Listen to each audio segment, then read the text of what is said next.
Hi, everyone. Welcome to another Bright Reality Media interview with Adidas Samraj's devotees. We're lucky to be with Dennis Duff today, who's been a devotee of Adidas for 48 years. And it's amazing to know that someone's been a devotee of Adidas for longer than I've been alive. Dennis has an amazing story he wants to share with the world. Dennis also has the great honor of being the person who actually gifted beloved Adida with the Mountain of Attention Sanctuary, a place that so many people around the world have gone to or for retreats.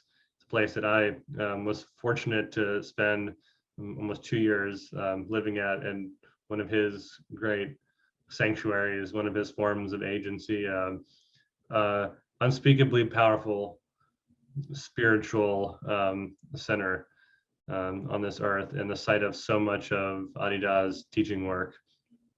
So Dennis, thank you for being here, for being willing to share. And I'm always curious, who the people are and what the circumstances are in their lives that led them to being open to this spiritual reality, especially a contact with the divine person, with the spiritual master, Adidas Samraj. It's uncommon in general for people to be interested in esoteric spiritual practice with a guru. So it's always fascinating to hear what led up to that point. And then it's also obviously incredibly interesting and mind-blowing to hear about the life of somebody who lived with an enlightened master. And obviously, as we as devotees feel and recognize Adida to be the enlightened master. So Dennis, what led your life to the point where you met Adida? What were you up to? How old were you around this time where you first got interested in spirituality, or were you even interested in spirituality when you were younger? Well, I was in my mid-20s, and I think there were a couple of major turning points. One was, I used to be assistant manager of a bookstore in San Francisco, and I came across a book in the bookstore called Yoga, Youth, and Reincarnation. And I didn't even know what yoga was. And reincarnation sounded really crazy to me. And I read the book, and it kind of opened something up in me. And I started actually practicing hatha yoga. And I just started feeling healthier and better. And then a friend of mine from New York, an old grammar school friend of mine, contacted me and said, I've got a book that you absolutely need to read. It's called The Autobiography of a Yogi, which has been translated into hundreds of languages probably, and is still recognized as, one of the most popular so-called spiritual books ever written. And when I read that, it was all very fascinating and mind-blowing. And something clicked in me, and I realized this is what my life needs to be about. Prior to that time, I said I was an assistant manager in a bookstore in San Francisco, and then I moved to Colorado, and I thought I was going to become a professional photographer. I mean, I actually was for a short period of time, but I thought I was going to dedicate my life to that. And after reading that book, I realized that no, I can't do that. I can't make my life about just becoming a photographer. And so that just opened me up in a way that, I thought, wow, there's a much greater reality that I'm totally insensitive to at a certain level, obviously sensitive enough to recognize it through reading that book. And also realize that I have to step out of the world in a certain sense. I had to make a different commitment to life. So at that point, I started reading everything I could get my hands on. I started meditating. I started getting a lot more serious about living a disciplined life.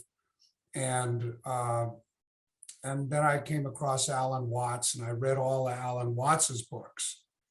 And I was living in Colorado at the time. I'm from the Bay Area, but I was living in Colorado. And after about 5 years, maybe at 4.5 years, I had a friend who was a psychic, and she told me that I was going to move back to the Bay Area to find my guru. And I was like, oh, really? And so I actually came back to the Bay Area, and with a friend of mine, we started a kind of, I don't know if you've heard of Esalen Institute. I have heard of Esalen Institute. In Yeah. fact, when I was in college, I did a independent study class on, this might sound very weird, on golf and spirituality. Right. And I based it on Michael Murphy's Right. book, Golf in the Kingdom. Michael Murphy is the founder of Esalen Institute. That's right. Yeah. Yeah. So obviously, yeah, I knew Michael Murphy, and I used to go to Esalen, and so anyway, a friend of mine and I decided that we were going to open our own mini version of Esalen in Marin County. And so we opened that up, and around that time, kind of halfway, we only had it open for about 6 months or so. I went into San Francisco, and they had one spiritual bookstore in San Francisco. It's called the Metaphysical Bookstore and Center. It was on Sutter Street. And literally, I think there was Shambhala in Berkeley, and then there was the East West Bookstore in Palo Alto, and that was kind of it for the whole Bay Area. It was the only place you could find anything that was remotely Eastern thought, spirituality, new psychology, anything like that. And I went in there, and they had a book display that had all the most recent publications. And I saw Alan Watts had an autobiography, and I was like, oh my God, this is so great. Because I'd been to a seminar with Alan Watts on his houseboat in Sausalito, and I read all his books, and he was one of the leading edge thinkers at the time. And then J. Krishnamurti, I read all his stuff as well. And so I thought, oh, well, that's great. I'm going to buy that. And then I looked over and I saw the Neil listening. And that was Adi Da's autobiography. And the picture on the cover was so attractive to me. And when I looked at his picture, I realized this is somebody who is awake. That's the way it translated to me. It was like, there was no doubt communicated in his eyes. And it was just this openness. And I went, wow. And then I picked up the book, and it said, Alan Watts, quote, "He knows where it is at," capital IT, "a rare being." And then I opened it up, and then he had an introduction. And then I opened it up and just started reading, a couple of pages here and there. And I went, oh my God, I want this book. I want this book. And so I bought both of those books, and I said, well, I'm putting these away for now because I've been reading so much. I'm reading every book I can get my hand on. And I also was looking for a spiritual teacher. So I met all the teachers, that were, Eastern swamis, people coming through, becoming popular in America.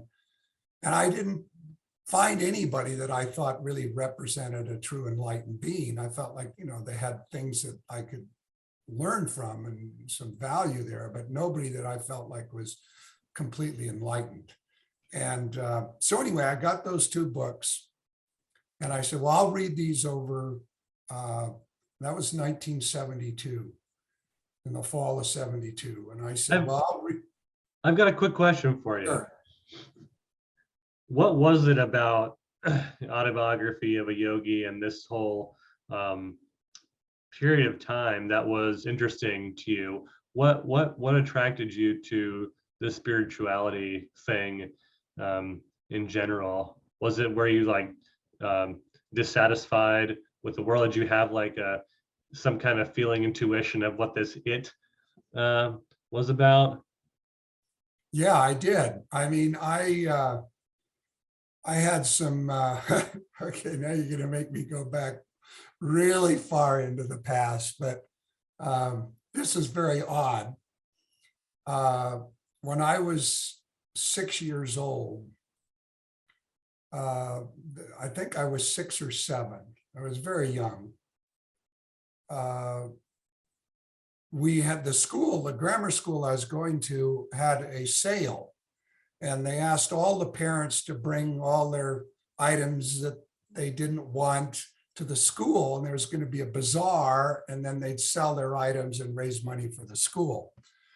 And so I went there with my mom, and she brought some stuff, and I was wandering around, and I came across a Buddha that was only about this big, little Buddha statue. I didn't know what Buddhism was or anything, but I just had to have that Buddha. And I went up to my mom and I said, I have to have that Buddha. And she said, how much is it? And I said, well, let me go find out. And it was a nickel. So I bought the Buddha and I took it home and I put it in my bedroom on a table, and I sat down and I mimicked the sitting posture, the lotus. And I went into this mini samadhi. Oh, wow. And I didn't move for a half an hour. And that's quite a feat for a 6-year-old. Yeah, it was really unusual. And so this was a very special thing for me. I never had another experience like that, but there was some kind of connection that I could feel. So when I read Autobiography of a Yogi, I realized, well, this is what life is supposed to be about. It's not about just being like everybody else. And I'd already gone through this crisis in my senior year in college, where I realized that everything that I was pursuing in terms of my education really didn't have a lot of inner meaning. And it was like, I felt like I was just going to be on a treadmill or something. It was like, well, what about my heart? What about my soul? And so I was kind of in this place where I was looking and seeking for, alternative options. And so I think when I read Autobiography of a Yogi, I realized I actually had this sense, this is what my life is supposed to be about. It's supposed to be about the spiritual path. This is what I need to become awakened. I need to become illuminated. I need to become, free, of all this madness. And it wasn't like I was suffering in any kind of demonstrable way. My life was very benign, but internally I was not satisfied. So did you have any kind of religious upbringing? I was raised a Catholic, and at one point I thought I was going to become a priest, and then I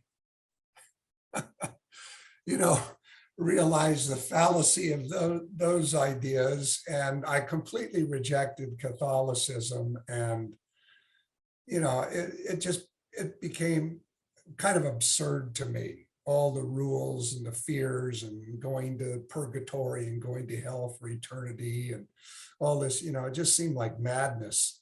Did you have any kind of sense of Jesus as this transcendent being, or was that kind of part of the whole package of like this religious madness?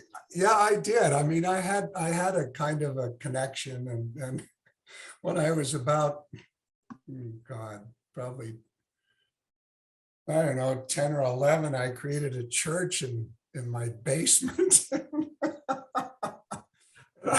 I invited some of the kids over, some of my friends, and I had one friend who was a Lutheran, and he decided he was going to convert to Catholicism, and then he went back and told his parents, and his father called me and said, "You're never to see my son again."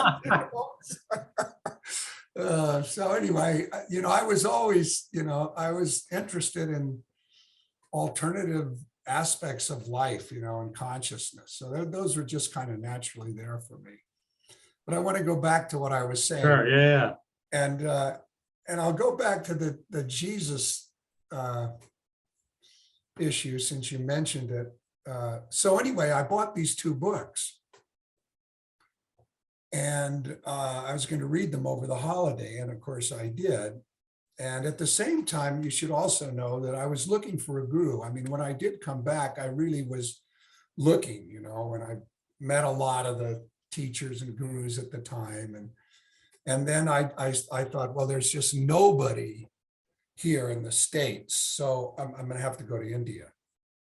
And so I was checking out this one teacher in India that I thought I was going to basically, fly over there and, meet.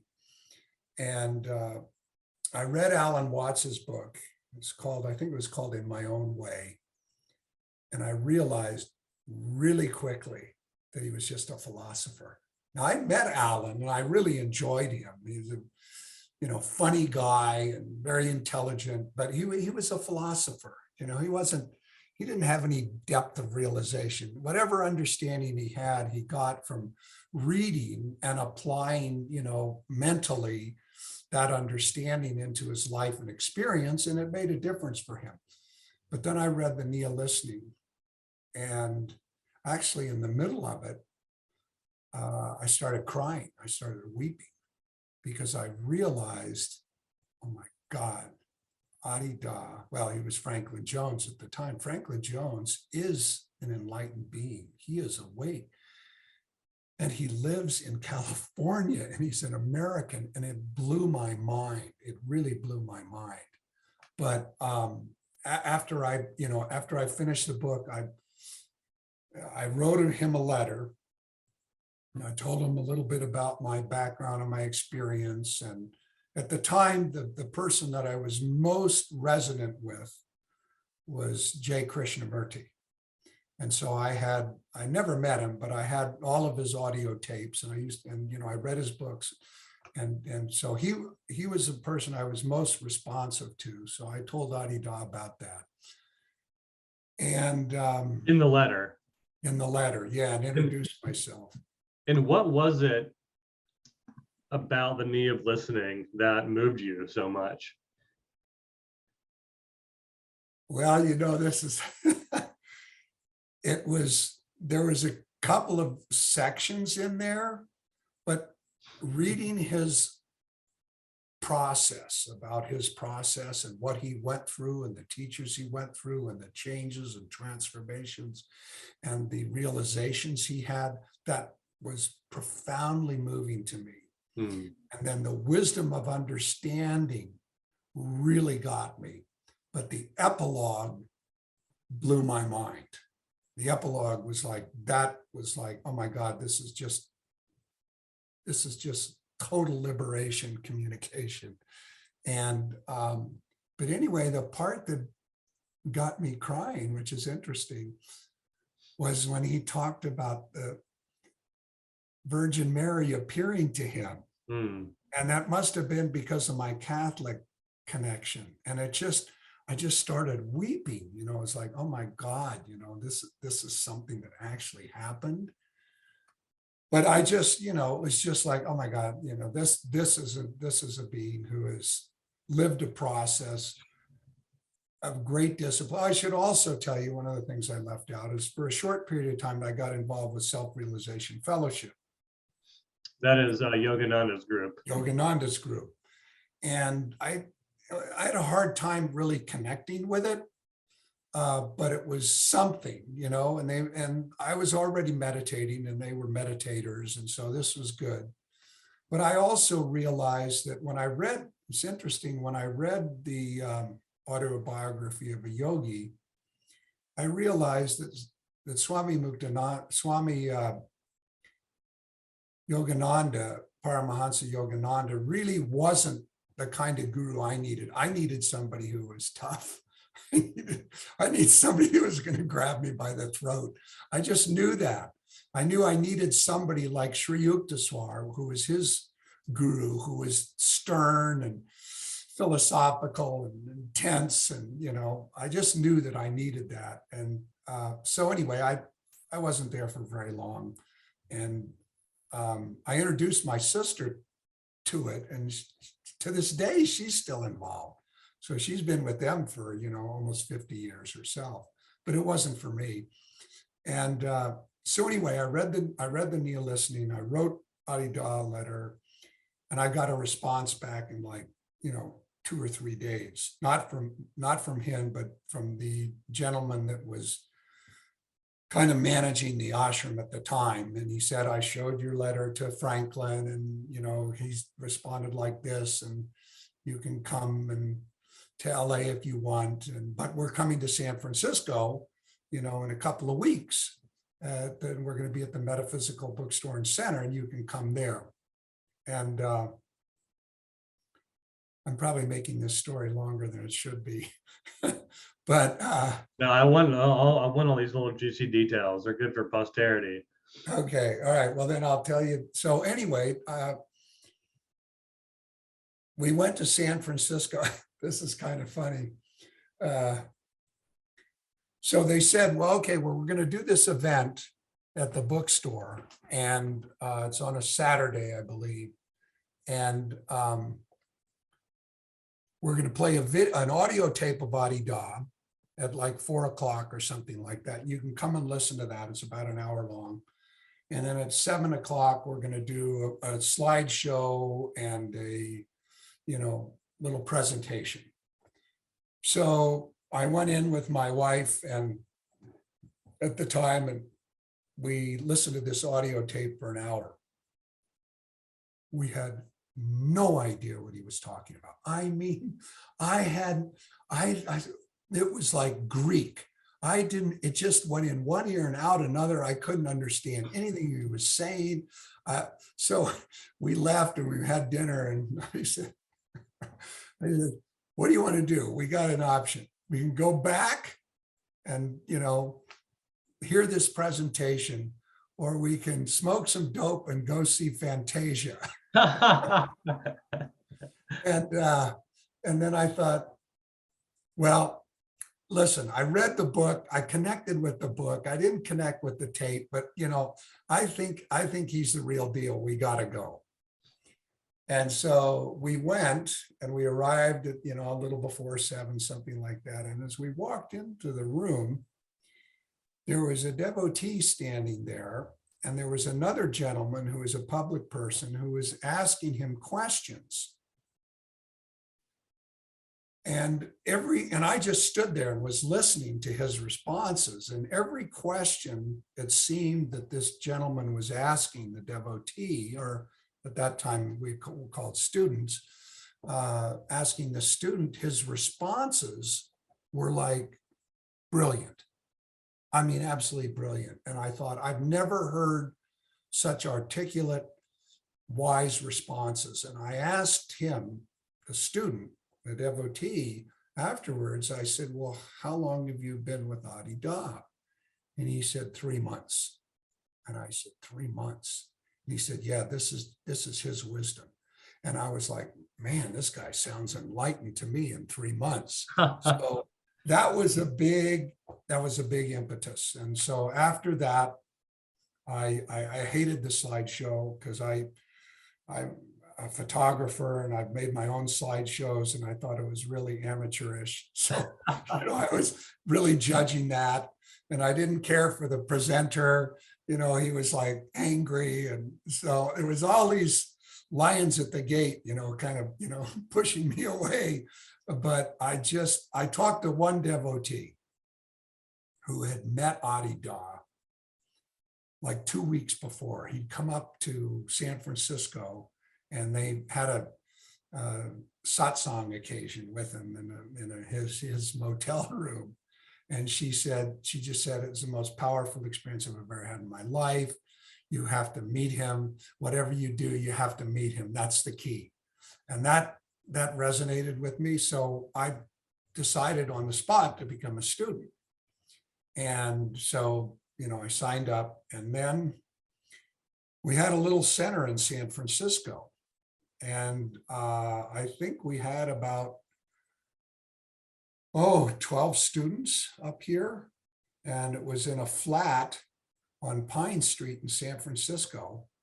And we kind of fixed it up, and we'd go there for our study groups. And actually, Adi Da came and visited there once. And I wasn't allowed to see him because I'd only been to 3 study groups, and you had to be to 4.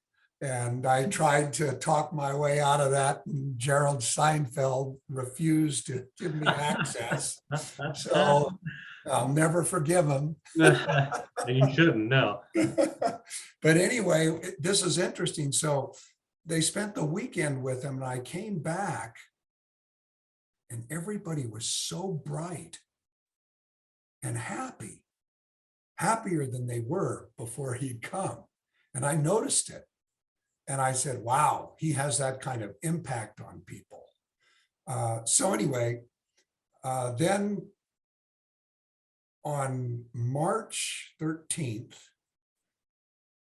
he actually announced it before March 13th. He said, we're going to have the first Prasad day, and everybody's invited. All students are invited. And there were like about 12 of us up in San Francisco, and maybe there were about 30 down in Los Angeles.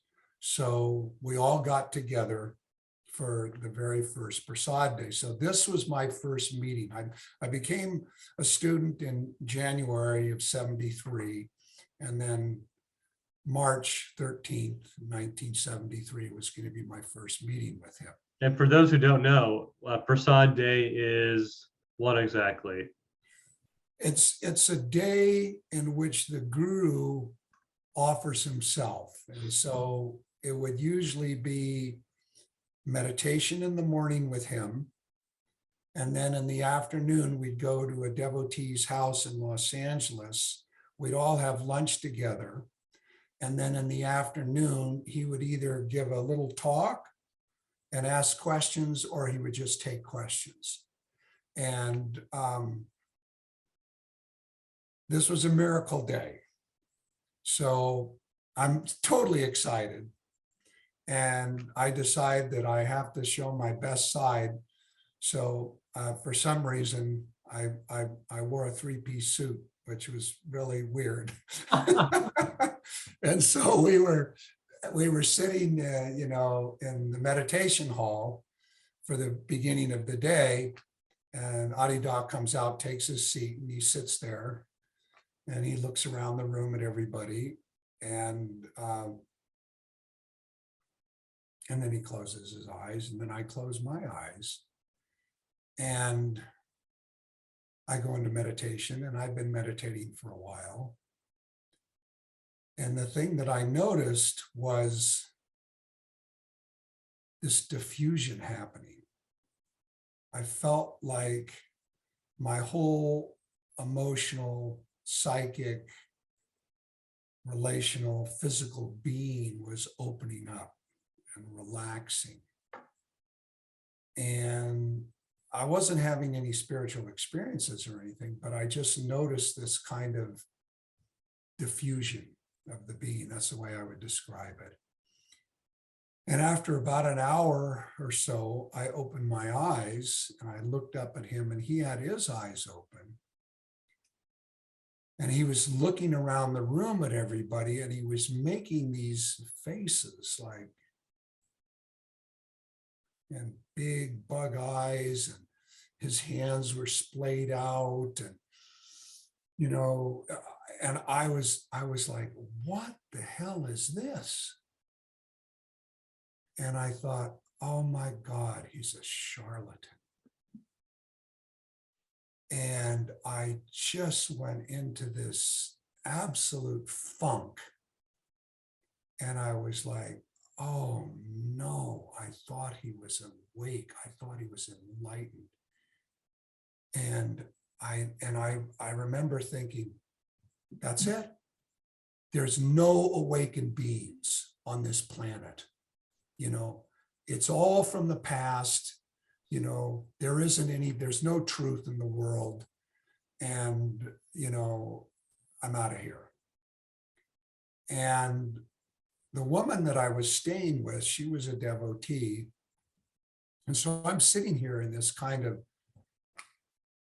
sulk. My body is like totally open and vulnerable, but my mind is racing in doubt. What was it about the gestures that made you think that he was a charlatan? You think he was like making it up, like pretending to be enlightened or something? I had never seen anything like the gestures that he was making. I mean, I'd never seen anybody, big bug eyes and kind of snarling and, what the heck is that, And so, it just was so odd to me and so unusual. And, the hand gestures and, it was just so alien that it just triggered all of this, confusion in me. So anyway, she came up to me and she said, would you like to meet Franklin? And I thought, well, I've come all this way. I've made this commitment. I might as well meet him. So I came up. She kind of hauled me up there because I was a little woozy. And she said, Franklin, this is Dennis Duff. And he looked at me and he said, I thought so. And I'm, that completely took me back. And he reached out his hands. And so I put my hands in his hands, and he looked me in the eyes, and I looked into his eyes. And as I looked into his eyes, they were infinitely deep. There was, how you look into anybody's eyes, and they say the eyes are the window to the soul. You look into anybody's eyes and you can see people's fear. You can see their resistance. You can see where they stop. Yeah. Where you can't get too deep. Well, this was infinitely deep. And as I was looking into his eyes and going into this infinite pool, I fell into him.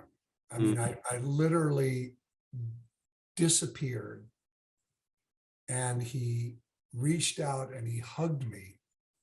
And I lost all body consciousness, all sense of self. And I fell into this pool of absolute unqualified bliss. And I realized three things in that moment. The first thing I realized was that I was coming in contact with my deepest intimate, who was completely familiar to me, but I had forgotten this entire lifetime. And then I realized that I was coming face to face with the divine reality and consciousness, the divine being. It was completely obvious that he was the divine consciousness and being. And then the third thing that I realized is that I was coming in touch with my own true nature. So those three things were kind of given as a gift in that meeting. And there was no time, there was no space, it was just all occurring in consciousness. And then at some point, and I have no idea how long he hugged me because, it was infinite, time. There was no time, and there was no awareness, body awareness, awareness of self. I started coming back into the body. And then I kind of, he kind of released me and I staggered back, and, then he, hugged my wife, and then we kind of staggered out ashram out of the hall onto the street and got in the car. And I was like in another world, as you can imagine. And I have to tell you another story because That's a hell of a first meeting, Dennis. I know it. It was unbelievable. I mean, I got everything. I mean, I got everything in the very first meeting. It was just very, very exceptional and unusual. But I have to tell you this other story because Yeah, of course. This is interesting. So I told you I was looking for my teacher, before I met him.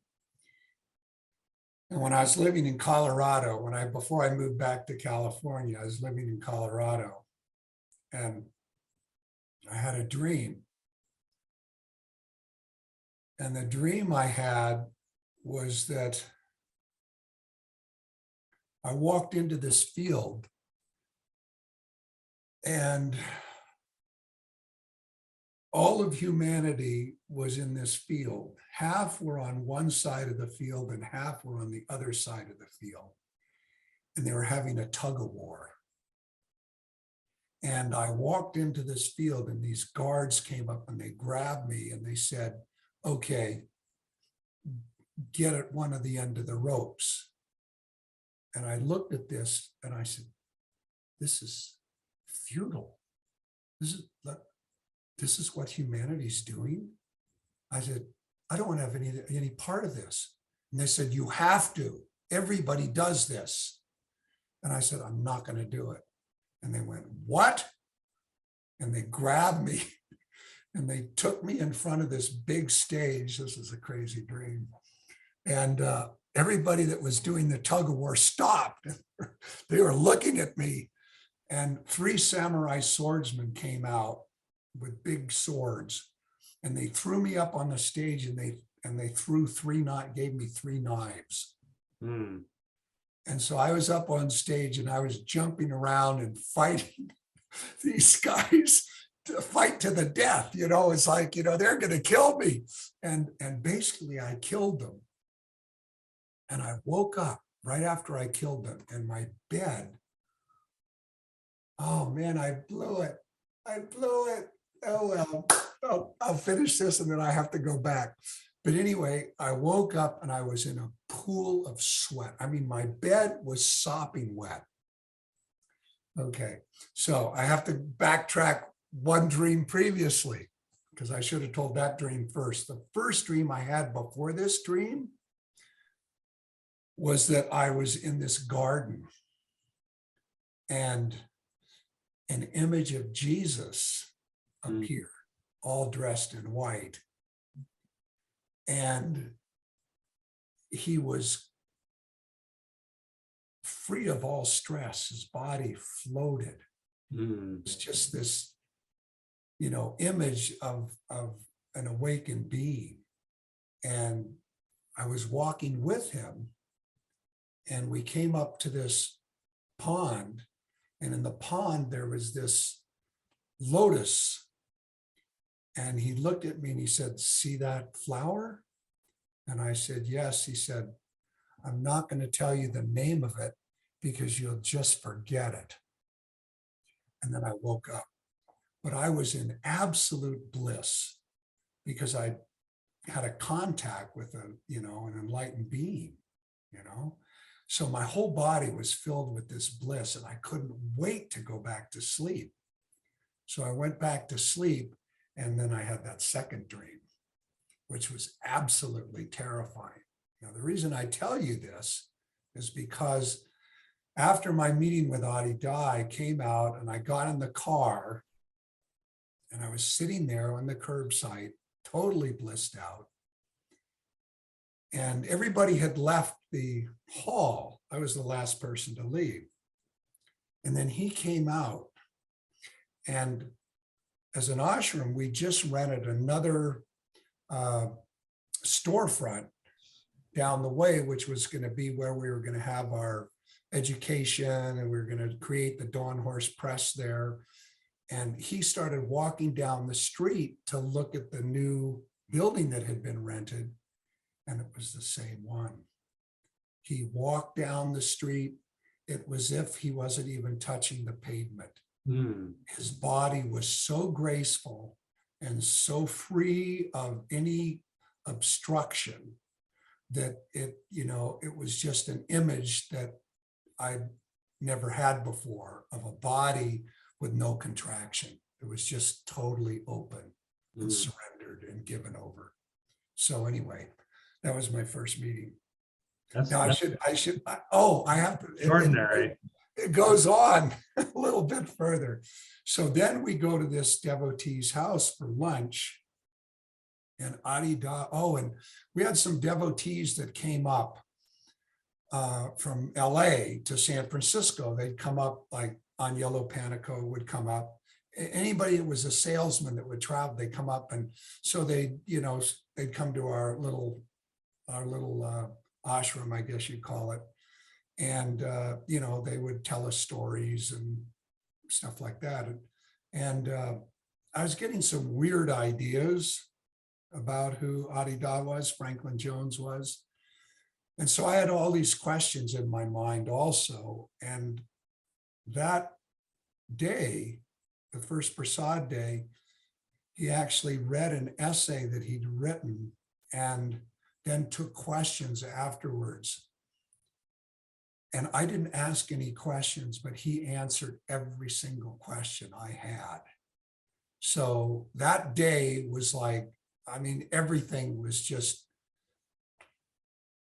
encapsulated in a perfect communication of reality and truth and divine person. What were those questions that you didn't ask, but that he answered?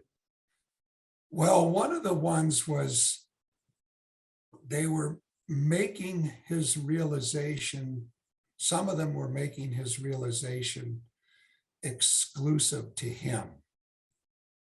And it came across to me as a sense of separation.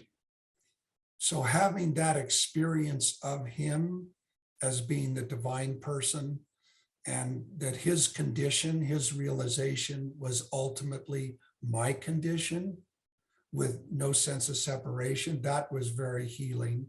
And then also the way he talked about that in that talk was called the Gospel of the Siddhas. And it was just one of those sublime talks. It wasn't one of his, I'm going after the ego talks.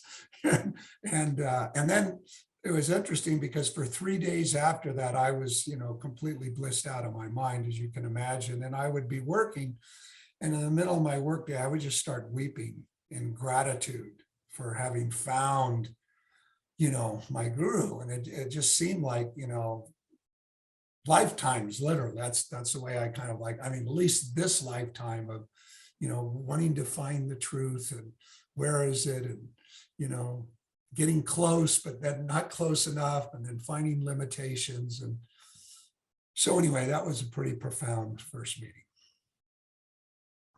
So after that is utterly extraordinary. And I've listened to and read that talk so many times. Amazing that you were actually there. Right. What happens? And first of all, I feel like this has to be a multi-part series because I have limited time tonight, but I want to hear more. There's so much that I can feel that you have to tell. This has got to be a multi-part thing. But what happens next? What did it look like back then in 1973 to formalize the relationship? And the whole amount of attention, obviously, a persimmon, it didn't exist then. Right. It was all still in Los Angeles. Right. Well, basically, we had we call it the Melrose Ashram. It was just a storefront. And basically in the front, there was a little teeny bookstore and then a big meditation hall. And then in the back was actually his office. And then we rented another building, and smaller one. And that became, like I said, that was like the front of that was where we would do introductory public presentations, and we had our study courses, and we do our service there. And then we had in the back, we had a little area where we called it the Donor's Press. It just had one book, the Neil Listening. And then then he decided that he felt like Los Angeles was too, Hollywood, we were in Hollywood. It wasn't the right circum. I mean, we'd be gathering and there'd be sirens going on all the time. And he felt like, we should get out of here. So, he started looking in Santa Barbara. And I actually went out with him to look at a couple of houses in Santa Barbara, and that became the area. Okay, we're going to move to Santa Barbara. And that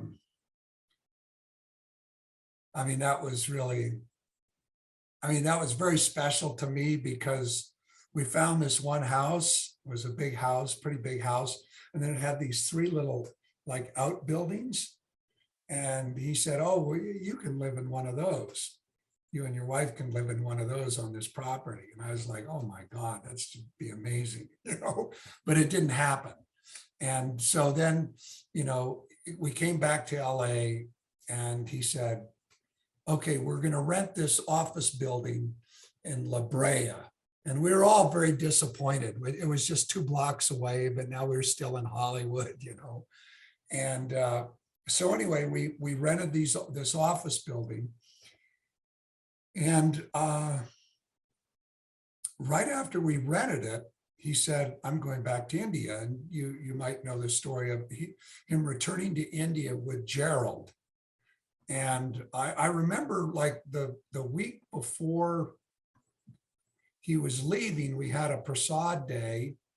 And in the afternoon, I gave him some sandals as a gift, some Birkenstocks, you might want to wear these, they'd be pretty comfortable, And I remember I asked him, I said, so you've already completed all of your sadhana, all your spiritual practice, but you're returning to India, you're going back. Why are you going back if you've completed, your sadhana and your process? And he said, I'm going back for your sake and for the sake of this work, which was like an interesting response. And I should just mention to you that same day that I asked that, right before I asked that, I asked them another question, which it's a small group of us, 40 people, and we're sitting outside. And I'm just amazed at the extraordinary good fortune, how I'm sitting there and going, how is it even possible that I'm here with this divine being? And I remember I said, out of all the infinite numbers of possibilities that exist in the universe, how is it that we're sitting here? I might have even said me, here at your feet. And he said, did you ever think you had no other choice? And that kind of like blew my mind. And so anyway, he went to India, and he said, okay, I want you to get these buildings, this new office is all done, painted, putting in new flooring, set up a meditation hall, on and on and on. And when he was gone in India, he sent us a letter. Now, I should tell you that before he left, everything was very formal. We had very strict disciplines. And it was the most difficult year of my life. I had what kind of disciplines you have? Well, we had a very strict diet. We had, meditation, twice a day. Oh, by the way, I should tell you, I used to be a meditator. I told you that. I'm the only person that Adidas said that I had to meditate less. I used to meditate for 2 hours every morning. And wow. He said 1 hour maximum. And why is that? Why is what? Why did he tell you to meditate less? Because I had to incarnate. And I was using meditation as a way of dissociating from life responsibilities. I was, finding that internal happiness that can be very deluding, Right. and I had some real work to do in life and in the body that I was avoiding, and he knew it. But yeah, but we did yoga every day. I taught hatha yoga. He actually, I used to teach yoga in that studio, that little mini Esalen. I started developing hatha yoga and getting serious about it. So I used to teach that. So I actually had a session with him where he was teaching me yoga, his hatha yoga, his routine. Wow. Yeah. That was like priceless, absolutely priceless. And I should mention something here about that too, because that was really extraordinary. So anyway, Yeah, absolutely. I'm talking to him about hatha yoga because, I've been doing it and I've studied a little bit about it and I was pretty proficient at it. It was a search. I was involved in a search, using hatha yoga as a search to become enlightened and, on and on and on. Everything I was doing was a search. And I started talking about hatha yoga. And he wanted to make sure that I understood that this way was the way of understanding. And the way he described it to me completely penetrated my search in that moment. And I remember just being so grateful. And I said, thank you. That was really illuminating. And his face just brightened up. And it was like he was as vulnerable as a child. And he said, Cha. And it just penetrated my heart because I saw that here was my master who was so intense and strong and powerful, and yet he could be as vulnerable as a child.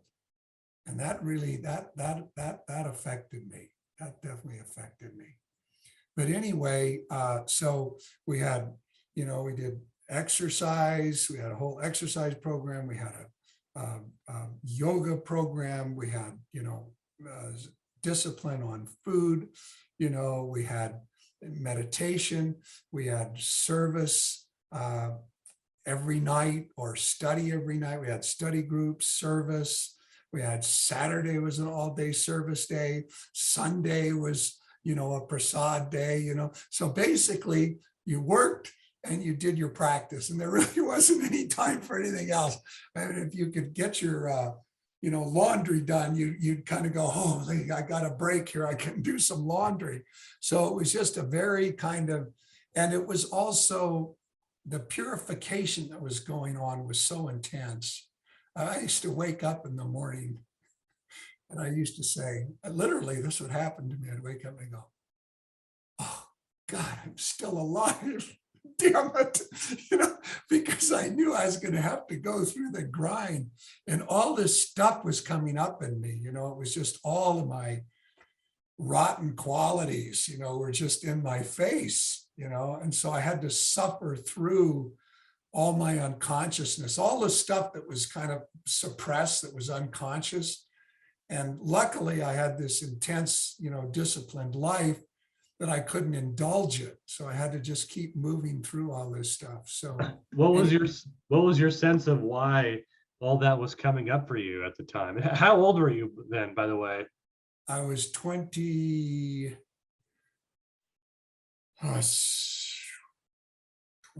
29. Yeah.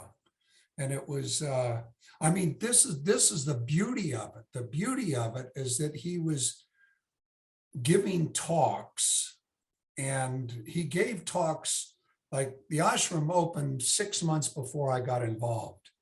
And then he'd give these talks and then they'd transcribe them. And then they print them out on a mimeograph machine. And then you'd get these talks. And that'd be your study and you'd read them. And the talks were all about the purification that you're going to go through because you're entering into the cauldron of fire of transformation. And so they were lifesavers. They were absolute lifesavers, because if I didn't have that wisdom teaching provided for me, I would have thought I was going insane. And it's like, how am I going to deal with all this? My life was pretty good before this. Now all I see is my suffering. I'm just really unhappy all the time. And that's why the teaching at the time was my lifeline, absolute lifeline. I would devour it. It was just food for the soul. And then we'd have these Prasad days, which were equally, just, oh my God, just ecstatic, and just he'd pour into you, and you're just like receiving all that blessing influence. And so, but anyway, it was very difficult. It was very challenging, and a lot of people left. And anyway, because of the intensity of it. Yeah, the intensity. It was just, it was just like, what? You're going to have to confront all this stuff. The ego's going to have to be, attacked constantly. It's like, so you. And this, I think, is actually a good place for us to close for today, because this is clearly going to have to be a multi-session interview series. There's a lot here, but this is obviously also a phase of Adida's work that almost seemed like it was going to shift after he came back from India. Right. Well, that's that's a good point to stop, because like I said, I wanted to, when we return, I'll talk about the letter that he sent to all of us while he was in India. And that is the transition point. Yeah. And it seemed, obviously I wasn't there, but from my understanding of it, all this intense discipline and the formality of the relationship, Adida saw that that wasn't the way that he was going to be able to work with people, to have them actually transform their lives, that it wasn't the proper context in a way, or that phase was no longer appropriate in the kind of the sphere, the spectrum of his teaching work with people. Right. That's absolutely correct. Yeah. Yeah. And that's interesting to get into that. And the next phase of our conversation, we can kind of see the dramatic shift that occurred. Absolutely. So you'll have to stay tuned for the next session with Dennis Duff. Dennis, this is amazing to hear, like the first part of your relationship with Adida. That was the first, year? And we've got 47 years left to cover. Okay, great. So we'll see you guys next time here at Bright Reality Media.